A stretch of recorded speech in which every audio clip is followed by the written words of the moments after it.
নমস্কার বন্ধুরা, আজকে আমরা চলে এসেছি একটি ফার্মার্স মার্কেটে। সঙ্গে থাকুন, সব কিছুই শেয়ার করব। আর ভালো লাগলে ভিডিওটি অবশ্যই লাইক করবেন, শেয়ার করবেন। এই যে দেখুন বন্ধুরা, বিশাল বড় মাঠের চারপাশ ঘিরে বসেছে সব দোকানগুলি। কোনো এমার্জেন্সি গাড়ি পাস হচ্ছে, তো তার জন্যই এত আওয়াজ আসছে। তো প্রচুর দোকান বসেছে। এইভাবে ছোট ছোট তাঁবু লাগিয়ে সব চাষিরা তাদের জিনিসপত্র নিয়ে দোকান বসে। এইভাবে পসরা সাজিয়ে বসে। আর এই সব সবজি বা ফলের দোকানগুলি চলে পুরোপুরি বিশ্বাসের উপর। এখানে কিন্তু কোনো দোকানের লোক নেই, তো পুরোপুরি চলে বিশ্বাসের উপর। যার নিজের নিজের পছন্দ মতো সবজি ফল তুলে নেয়, তারপর একটা সময় লাইনে দাঁড়িয়ে সেগুলো বিল করে নেয়। আমরাও এখান থেকে কয়েকটা ভুট্টা নিচ্ছি। এক একটি ভুট্টার দাম হচ্ছে 95 টাকা করে, মানে $1। তো দাম বেশি হলেও কিন্তু এখানকার জিনিসগুলো যেহেতু ফার্ম ফ্রেশ, তো একদম টাটকা হয়। আর এই সব জিনিসে কোনো কেমিক্যাল ইউজ করা হয় না, একদম পুরো অর্গানিক হয়। আর এখানে রয়েছে চেরি টমেটো আর ব্লুবেরি। এই যে দেখুন, এই লাইন দেখতে পাচ্ছেন, এখানে সবাই জিনিসপত্র কালেক্ট করে বিল করার জন্য লাইনে দাঁড়িয়ে রয়েছে। দেশে যেমন হাট বসে গ্রামে গঞ্জে, এখানেও সেরকম হাট বসে। তবে ওয়েদারের জন্য শুধুমাত্র গ্রীষ্মকালে এটা হয়। সপ্তাহে একটা দিনই হয়, যেটা হচ্ছে শনিবার, সকাল 9টা থেকে দুপুর 1টা পর্যন্ত। আর প্রত্যেকটা টাউনের কমিউনিটি থেকে এটা করে দেওয়া হয়, যাতে ছোট ছোট ফার্মার যারা রয়েছে তারা তাদের বিজনেসটাকে এগিয়ে নিয়ে যেতে পারে। এই হাটে কিন্তু শুধু সবজি বা ফলই বিক্রি হয় না, তার সাথে অনেক কিছুই দেখতে পাবেন। এই যে যেমন দেখুন, এখানে দুটো অ্যানিমেল রয়েছে। আপনারা কি নামটা জানেন? আমি বলেই দিচ্ছি, এগুলো হচ্ছে আলপাকা।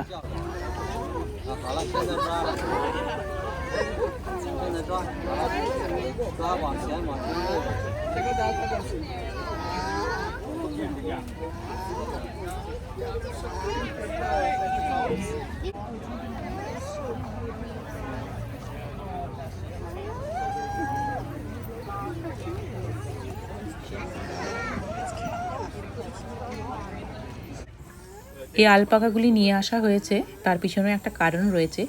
এখানে যত জিনিসপত্র দেখছেন, শীতের জিনিসপত্র সবই, এগুলো কিন্তু সব হচ্ছে আলপাকার লোম থেকে তৈরি।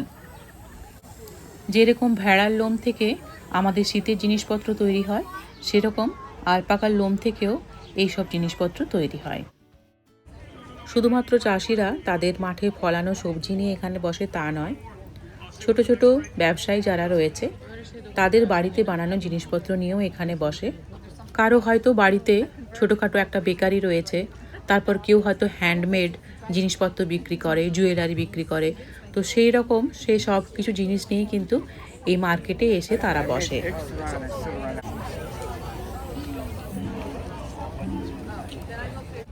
আমেরিকাতে উইকেন্ড মানেই সবাই মোটামুটি ছুটির মধ্যে থাকে। এই যে দেখুন, এখানে ফার্মার্স মার্কেট বসেছে, কিন্তু মাঝখানটা যেহেতু ফাঁকা রয়েছে, তো এইখানে লোক কিন্তু তাদের ফ্যামিলি নিয়ে বসে রয়েছে। মানে পুরো এখন 9টা থেকে 1টা পর্যন্ত এখানে তারা টাইম কাটাবে।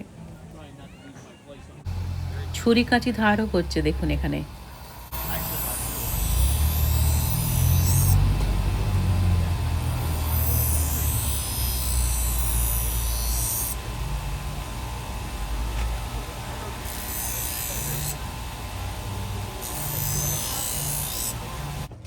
এই পাশে জুয়েলারি বিক্রি হচ্ছে, আর এগুলো কিন্তু সবই হচ্ছে হ্যান্ডমেড।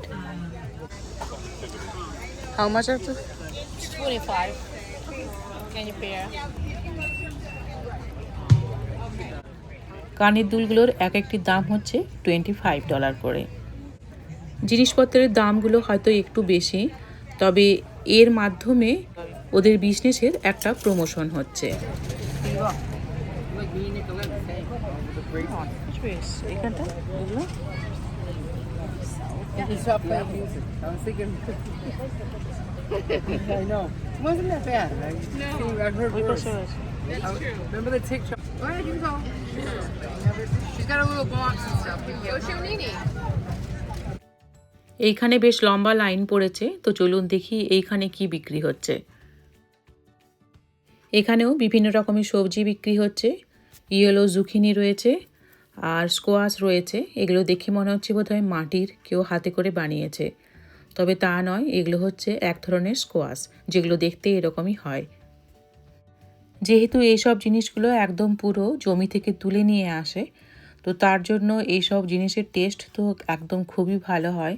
সকাল 9টা থেকে বসে 1টা পর্যন্ত, তো যত সকাল আসা যাবে তত ভালো ভালো জিনিস পাওয়া যায়। দেরি হয়ে গেলেই কিন্তু জিনিসপত্রের সংখ্যাগুলো কমে যায়, তখন খুব বেশি অপশন থাকে না। এখানেও একই নিয়ম, নিজের পছন্দ মতো জিনিস ব্যাগে নিয়ে নাও, একদম শেষে গিয়ে বিল করে দাও। তো এবার পুরোটাই চলে বিশ্বাসের উপর। কেউ যদি ব্যাগে রেখেও দেয় জিনিস, তাও কিন্তু কেউ চেক করতে আসে না।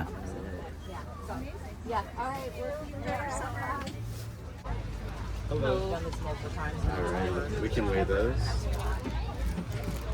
And I have 8-inch too. Okay. Interesting. What I was looking at.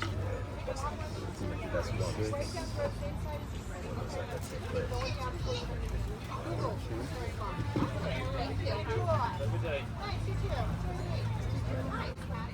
Alright, you guys are all set. Thank you. Of course. Have a good one. Hi, how can I help you? I'm gonna place. How many dozen? Just one?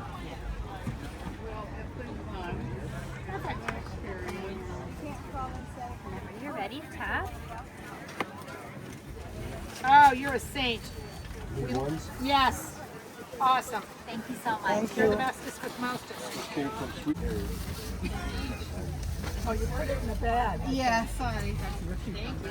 Yeah, you did. You didn't give me tomatoes. অনেক রকমের zucchini রয়েছে এখানে, তবে এখানে এই জুকিনিটা দেখুন কী রকম মোটা আর কতটা বড়। I'll do you and she'll do her. এই টেবিলে রয়েছে পিচ, এক একটি বক্সের দাম হচ্ছে $5 করে। আর এইখানে রয়েছে চেরি টমেটো, এগুলো এক একটি বক্সের দাম হচ্ছে $2.5 করে। আমাদের আসতে অনেকটাই দেরি হয়ে গেছে। একদম যদি প্রথম দিকটায় আসতাম তাহলে হয়তো আরও অনেক জিনিস দেখতে পেতাম। তো এরা তো বেশি স্টক নিয়ে আসে না, একদম পুরো লিমিট স্টক নিয়ে আসে। তো যতটা বিক্রি হয় তারপর আর জিনিস নামায় না। এখানে দেখুন ঢ্যাঁড়স রয়েছে, তবে ঢ্যাঁড়সগুলো দেখেই বুঝতে পারছেন যে একদম পুরো বুড়ো হয়ে গেছে। আর এই দোকানটিতে আমরা অনেক আমাদের দেশের যে গাছগুলি আমরা দেখে থাকি সেই সব গাছ রয়েছে। তার মধ্যে পেঁপে গাছ রয়েছে, তারপর কারি পাতার গাছ রয়েছে, তবে কারি পাতার একটি গাছের দাম বলছে $30 থেকে $35। এই সব গাছগুলি গ্রিন হাউসের মধ্যে তৈরি করা, কারণ আমাদের এখানে যা ওয়েদার, যেরকম ঠান্ডা পড়ে তাতে এই পেঁপে গাছ বলুন বা কারি পাতার গাছ বলুন, কোনোটাই কিন্তু সারভাইভ করতে পারে না। টবের মধ্যে পেঁপে গাছ রয়েছে, কিন্তু তার মধ্যেও দেখুন পেঁপে গাছে ফুল চলে এসছে। Chapel of Love. We kind of do it fast. এইরকম সামার টাইমে আমেরিকার মোটামুটি প্রতিটা টাউনেই ফার্মার্স মার্কেট বসে, আর বেশিরভাগ মার্কেটই বসে শনিবার বা রবিবার। আর যদি কোথাও বসে উইকডেজে, সেটা হয় 3টে থেকে 6টা পর্যন্ত। ফার্মার্স মার্কেট থেকে এইমাত্র ফিরে এলাম, ভিডিওটা ওখানে ফিনিশ করা হয়নি। আর ছাদে কিছু ক্যাপসিকাম হয়েছে, সেগুলো এখন তুলবো। চলুন এখন ছাদে যায়।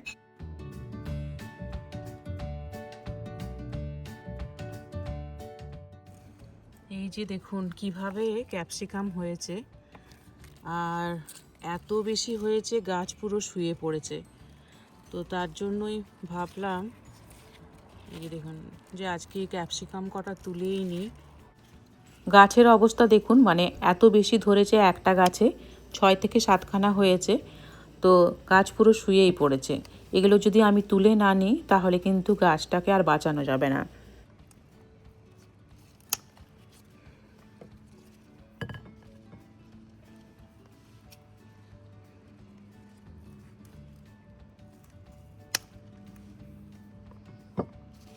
বাকি যেগুলো রয়েছে একটু ছোট ছোট রয়েছে, তো পরে তুলবো। আর এই যে দেখুন এক একটা ক্যাপসিকাম কতটা বড় হয়েছে। আর বেগুন গাছের অবস্থাও একই, মানে একসাথে এত ধরেছে, বেশি বড়ই হচ্ছে না। আর এ কটা বেগুনও হয়েছে, বেগুনগুলো আর বড় হচ্ছে না, যেহেতু এই যে এরকম থোকা থোকা হয়েছে। আগে কিছু তুলেছিলাম আর আজকে কয়েকটা তুলে নিচ্ছি। এই যে দেখুন কীরকমভাবে ধরেছে, তো কি করব, আমি এই পুরো থোকাটাই নিয়ে নেব।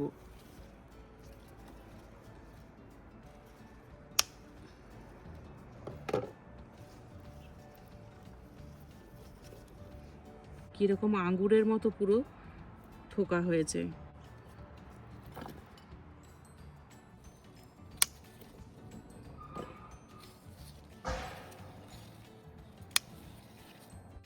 আর একসাথে এতগুলো করে ধরেছে, তো তার জন্য বেশি বড়ও হচ্ছে না, অনেক দিন ধরেই দেখছি একই সাইজ রয়ে গেছে।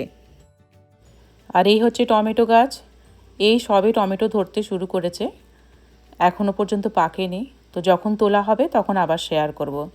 আমি নিচেও কিছু গাছ করেছি, তো একদিন সময় করে সেগুলো আপনাদের সাথে শেয়ার করব। আপনাদের আজকের ভিডিও কেমন লাগলো কমেন্টে জানাবেন, আর ভালো লাগলে ভিডিওটি লাইক করবেন, শেয়ার করবেন। দেখা হচ্ছে পরের ভিডিও নিয়ে।